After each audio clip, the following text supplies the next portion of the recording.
Backup singers, what is good? What is up? How you doing, friend? Listen, y'all. Today your boy is diving into Jaiden animations. You guys, y'all have been blowing up the comments, letting me know that I need to react to their latest animation called Being Not Straight. And as someone who is not straight, baby, I'm excited to get into it and see what is about to go down. But listen, if you're not a backup singer, baby, you should become one. It is free, okay? And you can always unsubscribe later and leave the gang if you want to, but I guarantee you, once you start watching, you ain't gonna wanna go nowhere, baby. You not.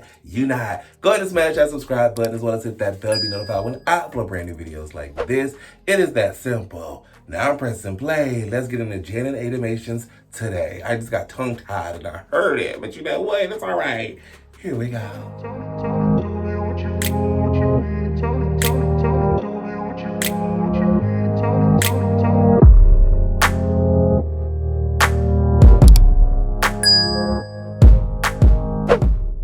Alright, you guys, so I got the video pulled up, and let's get into it. Okay, before you even say anything, let's lay out some ground rules. This is probably gonna be the most open I'll ever get about my personal life. I know I've shared tidbits of myself and life through little stories, but when it comes to personal stuff, I'm very private. Especially within the past few years. I'm gonna be talking in very general surface level terms because specific personal details are for me to know, and in the nicest way possible, none of your business. Basically, this is something I want to talk about, share, and bring a spotlight to. But at the same time, you get the Cliff Notes version. So no trying to assume or guess anything beyond what I'm sharing within this video. At the end of the day, we're all... Get them together and let them know, okay, ground rules are ground rules, okay? So don't be out here assuming and insinuating and trying to write your own story because no, that's not what it is. Period. Strangers refusing to listen to the stranger danger rule. Alright, formalities aside... let's get into it. I've come to realize that I'm aro-ace, which stands for aromantic asexual. Ooh. And I know what you're thinking. That's not gay. What the hell is that? And you know what? That is completely fair, because I didn't know what that was either. Aromantic and asexual are two different things, and I'm gonna break them down to you separately. Okay. Aromantic, because no one really knows what that one is. I don't. Educate me, friend. Favorite. Someone who's aromantic is defined as a person who feels very little to no romantic attraction to anyone at all. So, like, they might not develop crushes on people, or feel the need to be in a romantic relationship with anyone.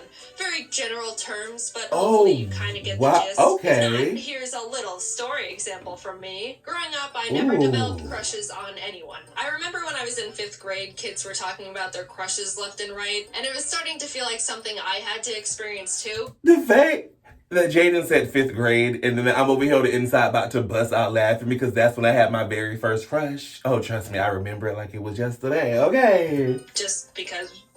I thought that's just what happens. Don't make fun of 9-year-old me. I was a shit. Anyway, I decided I needed to have a crush because that's just what happens to people. And I very robotically chose this random kid in the class who we can call Pikachu. That's not his name. He didn't mean anything to me, and I didn't do anything about this crush. Like, I didn't tell anyone or anything. It was just a headcanon thing for me to feel up to speed and like I was hitting my normal human emotions quota. But it's funny because on Valentine's Day, you know how in elementary school everyone would bring cheesy Walmart Valentine's cards for everyone in the class. Yes. And have a box full of candy and hollow emotions from everyone. Yes. Well, my school did that. When I went through my box, I pulled out Pikachu's Valentine and thought to myself, someone who has a crush on someone would keep this. I think. So I put Pikachu's copy-paste Batman Valentine in my drawer and promptly forgot about it because it meant nothing to me, but hey, that's just what I thought I was supposed to do.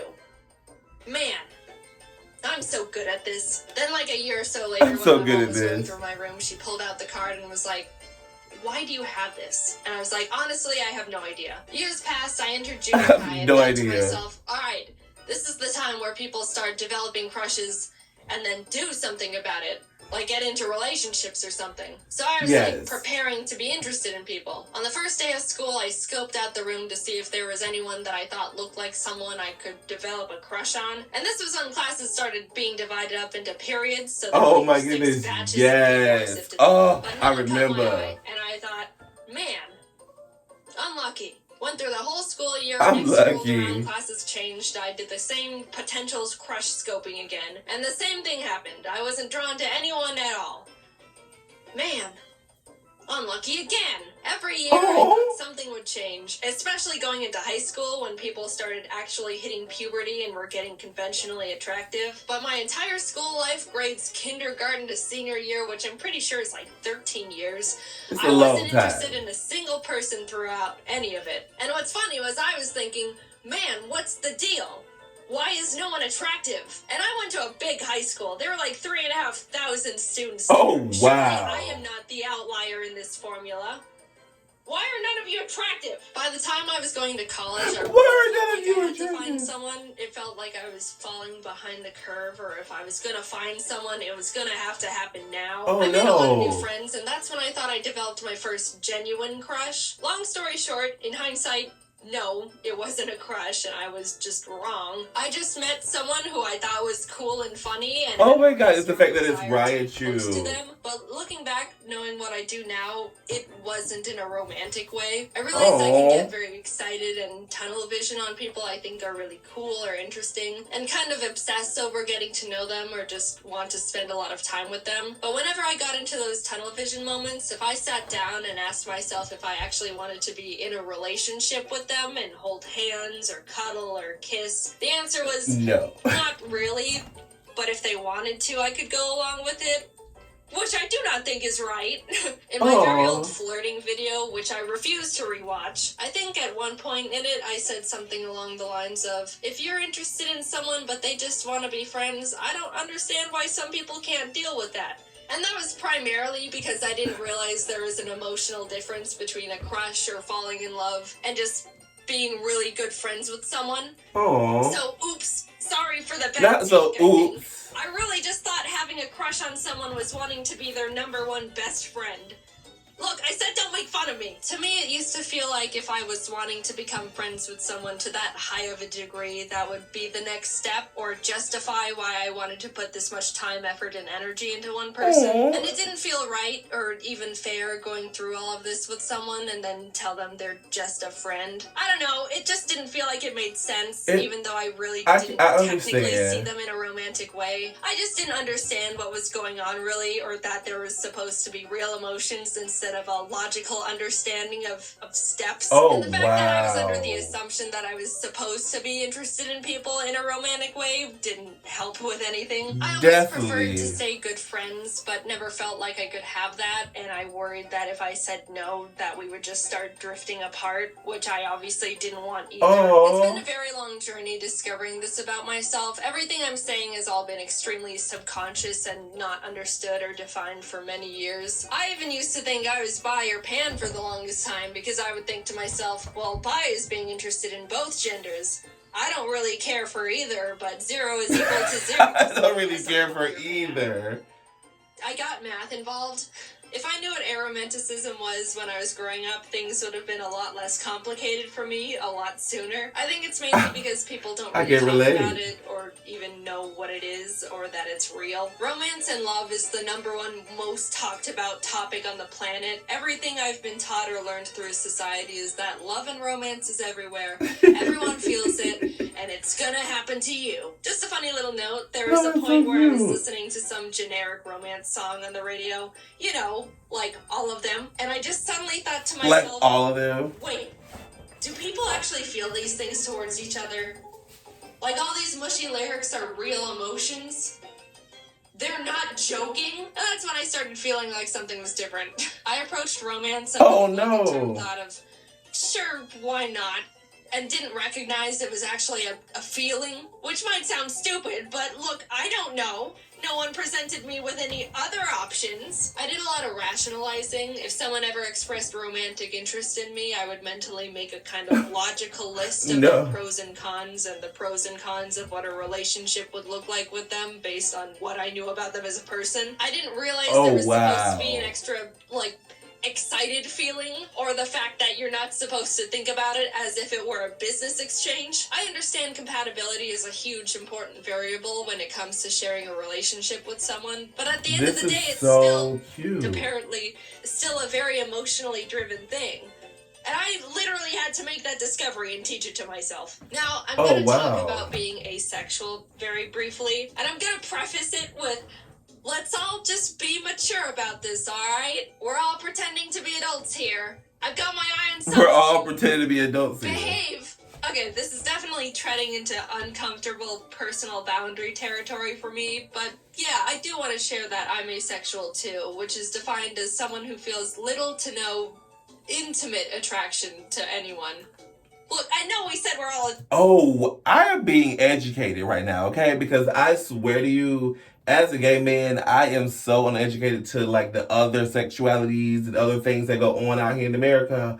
And I am learning some stuff right now. So teach me, Jaiden. Teach me. But I'm still gonna dance around the vocabulary, alright? Yes, there's a difference between romantic and intimate attraction. Little side note, I will say you can experience romantic attraction to someone but no intimate attraction. True. Or you can experience intimate attraction but no romantic attraction. Facts. You can be one and not the other. It's not necessarily a package deal. Most people feel both, and I do not feel either. Anyway, I have never been magnetically attracted to the look or shape of a single person in my entire life, and did not realize it was a real thing until very recently. I'm able to identify when someone looks conventionally attractive, like by textbook definition, but I never realized people are genuinely drawn to people they think are attractive. I didn't know that people could just see someone and be like, wow, they're gorgeous. I would love to get to know that person, or maybe go on a date with them, or whatever else you people do.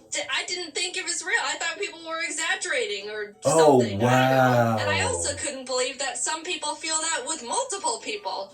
Or like celebrities, which sounds absolutely exhausting. It ties back to when I was in school, like looking around for people to like. It makes sense now that no one caught my eye because that doesn't happen to me. I was just wasting my time for 13 years. I feel like such a fool. Now, there's an easy assumption to make about asexual people and that they all have zero interest in being intimate with anyone at all, which actually isn't true. Some of them are genuinely turned off by it, and some aren't. Some reasons would be that they just don't mind it, or they want to make their partner happy, or enjoy the emotional closeness of it. There's a million different reasons and a million... I think I dated someone who was asexual a long time ago in life. This is exactly how he explained himself to me. But we didn't know these terms back when I was, growing up. Oh my goodness. I wonder if he knows that he is asexual and like he has come to terms with that in his life. Oh, wow. Different people. Am I sharing what kind of a people I am? Nope. And you don't know me personally enough in the slightest to be able to try and parasocially analyze where I stand on that spectrum. I'm just here to say I am this. We are moving on. When I started into the term aroace and started realizing I fall into that category, it helped me feel much more confident and sure of myself. I've read a lot about how people say they felt broken or that something was wrong with them. But honestly, I was the complete opposite. Coming from my very biased perspective, I think aroace is one of, if not the coolest and most confident orientations out there. Not needing a single gram of romantic or intimate validation from anyone is so cool. All you need is yourself to be happy, maybe friends and family too. And birds. The more I came to terms with the fact I'm aroace, the more empowered and capable I felt. But at the same time, I was also starting to feel more alone and isolated. As cool and amazing and unique and awesome as I think it is, it can be really hard for other people to relate to or even understand. Everyone else and their orientations are able to bond and relate to the love and romance aspects, and we're over here like, we don't do that. I don't even know if I'm explaining it very well. It kind of does. You are explaining it very well to me, Jaiden. Ever been taught about anything. Romance is taught to be a basic assumed emotion, which I do think is a bit misleading. A common argument used against the aroace orientation is that romance and intimacy is what makes someone human. But I mean, I don't know. Not lots necessarily. Of birds mate for life, which is a better ratio than people. And all animals get frisky. That's just how they became not extinct. It's not an exclusive to humans thing. If I were to guess, I would assume the thing that makes someone human is basic empathy. Like, I'm not an emotionalist monster. I can still love people. I love my family and my pets, just platonically. And I would hope that you're the same. I just don't experience romantic love, which, I don't know, I don't think that's harming anyone. It's not. I completely understand that. I'm having the time of my life. I don't think you need to be in a relationship to be happy. And if you Facts. don't want to be just on your own, I think there's many types of people in relationships that push the boundaries of what a conventional relationship looks like. Telling someone that they need to be in a romantic relationship to be happy and fulfilled is weird. And then when that person says they're not happy, they're told relationships take a lot of work and that's just how it goes. Facts. And that's also weird. I don't know. I also think it's weird that once someone reaches a certain age, people inherently start thinking it's sad they're not in a romantic relationship, or assuming they're lonely and sad. No one thinks a child is sad and lonely just because they're not in a long-term relationship. I don't know. So I don't true. get it. And I also think I'm rambling. At the end of the day, it's all very complicated to talk about these things, especially because I don't know the feelings I'm supposed to be feeling, let alone talk about. I just know for me, the terms aromantic and asexual are able to articulate things I was subconsciously feeling and thinking before I even realized I was feeling and thinking them. I don't plan on talking about this very much, if at all, ever again. I just want to play my silly little video games, maybe tell a story here or there. But I wanted to bring the orientations to the surface and try to get more representation out there, because I thought if I could help more people become more aware of this, then that would be awesome. I was confused as hell for a while. I love this. It's a real thing. You don't have to feel any sort of romance or whatever to be considered a real person. Personally, I think it's really cool and badass. And don't be afraid to look more into aromanticism or asexualism if any of what I said in this video resonated with you to any degree. Like I said, this is all very surface level stuff. They're both much larger spectrums than you'd think, and maybe you fall under some umbrella category with them.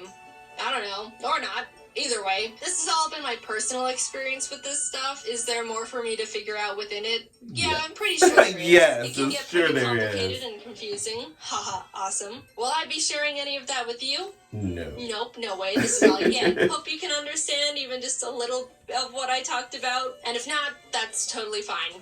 I just hope you can be nice. Oh, I love this. I never really intended on making this video because I haven't really felt a strong urge to, like, I don't like using this phrase for myself, but come out. But I did end up wanting to make the video to make people more aware of this stuff because I think it's important, and someone has to. There's not really that many people doing it right now. Anyway, yeah, just moving forward, I guess. See you later. Oh my goodness. I learned so much from this video. Jaiden, this was amazing, you guys. Alrighty, you guys, there you have it. Me watching Jaiden Animation's latest video, and this was amazing. I feel like I was just educated and learned so much. And I feel like that's what the world needs. We need more education on stuff that we don't know about. We need more learning in the world. This was everything. Shout out to Jaiden. I loved it. If you guys enjoyed it as much as I did, go ahead and give this video a big old thumbs up. And then leave me a comment down below letting me know what you guys thought about the video. Period, honey. Don't forget to go ahead and smash that subscribe button if you haven't, as well as hit that bell to be notified when I upload brand new videos like this. Don't forget to spread love because it goes further, and I'll see you guys next time. Tschüss.